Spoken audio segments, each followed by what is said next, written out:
Huko haya yakijiri, ubalozi wa Israel humu nchini umetetea hatua ya nchi hiyo kushambulia Iran kwa ushirikiano na Marekani, ikisema kuwa Iran ilikuwa inajiandaa kuunda zana za kinyuklia na kuwa inafadhili shughuli za kigaidi. Haya yanajiri huku Urusi ikiingilia mgogoro huo na kuishtumu Marekani kwa kubuni visingizio vya uongo ili kuipindua serikali halali ya Iran.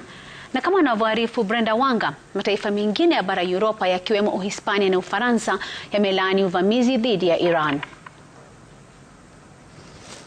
Huku vita dhidi ya Iran ikiendelea maelfu ya kilomita kutoka Nairobi, ubalozi wa Israel nchini umetetea uamuzi wa kushambulia nchi hiyo.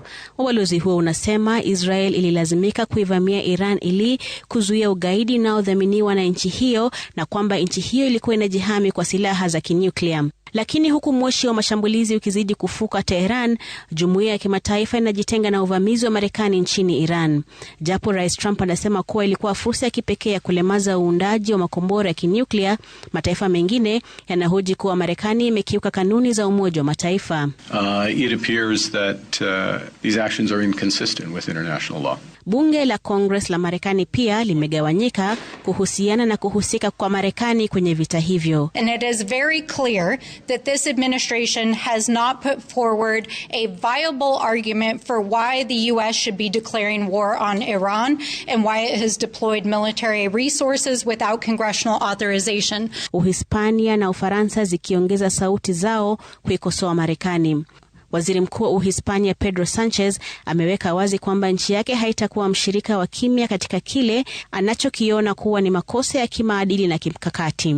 Y por tanto no vamos a ser cómplices. Hatutashiriki kwenye mambo ambayo ni hatari kwa dunia nzima na yanayokwenda kinyume na maadili na maslahi yetu. Eti kwa sababu tunaogopa vikwazo. Tunajivunia kuwa Uhispania. Moral. Wasi huo umeibua hasira kutoka kwa Rais Trump ambaye anatishia vikwazo na kuonyesha kufadhaika kwake na kiwango cha ushirikiano wa Uingereza.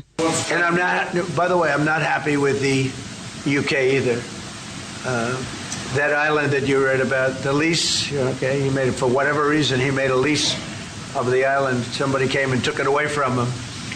And it's taken 3-4 days for us to work out where we can land there. It would have been much more convenient landing there as opposed to flying many extra hours. So we are very surprised. This is not Winston Churchill that we're dealing with. Urusi vile imeingilia mzozo huo ikiisuta Marekani kwa kubuni sababu za uongo ili kuvamia Iran na kufanya mageuzi ya utawala. Uvamizi huo bila shaka ni kisingizio cha kufanya